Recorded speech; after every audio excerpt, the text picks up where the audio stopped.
Israel ने पहले ही Iran को बता दिया था कि वो हमला करेगा और साथ में चेतावनी दे दी थी कि ईरान इस हमले का जवाब देने की गलती ना करे।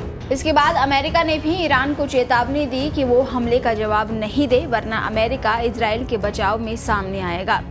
ईरान को दोनों तरफ से धमकाया जा रहा है, लेकिन ईरान ने भी तेवर दिखा दिए हैं। ईरानी उपराष्ट्रपति ने ईरानी ताकत का दम भरा और दुश्मन को कमजोर करने के इरादे दिखा दिए।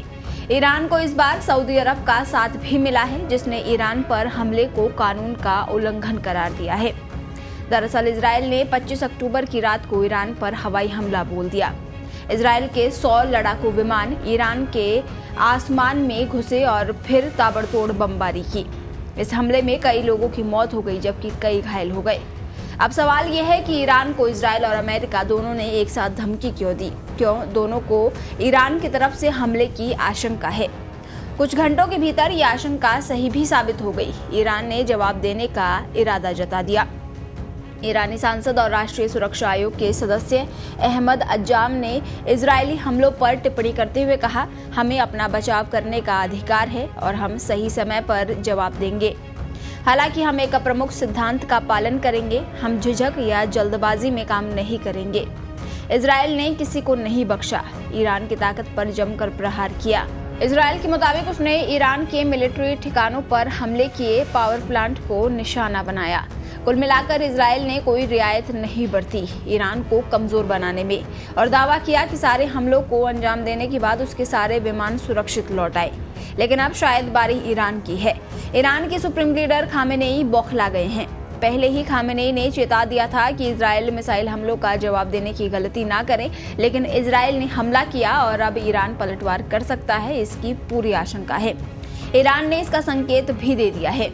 ईरान के उपराष्ट्रपति मोहम्मद रेजा आरिफ ने ट्वीट किया, ईरान की ताकत हमारे दुश्मन को नीचा दिखाएगी और कमजोर करेगी। अब ईरान के पास कोई चारा बचा भी नहीं है। इजराइल के साथ ईरान की जंग अब एक नए मोड़ पर है, क्योंकि उसके एक एक करके सारे मोहरे पिटते जा रहे हैं। ईरान का मोहरा हमास पिट चुका है और कमजोर हो चुका है। ईरान का दूसरा मोहरा हिजबुल्लाह पूरी तरह टूट चुका है, उसका मुखिया तक मारा जा चुका है।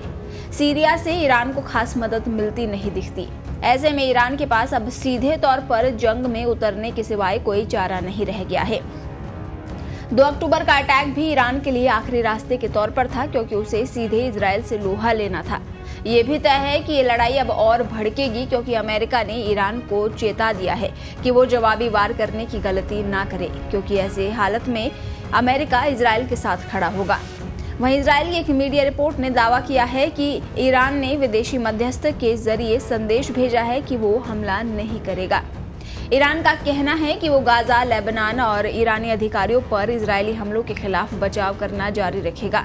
ये पहली बार है जब इजराइल ने ईरान पर हमले का खुलकर दावा किया है।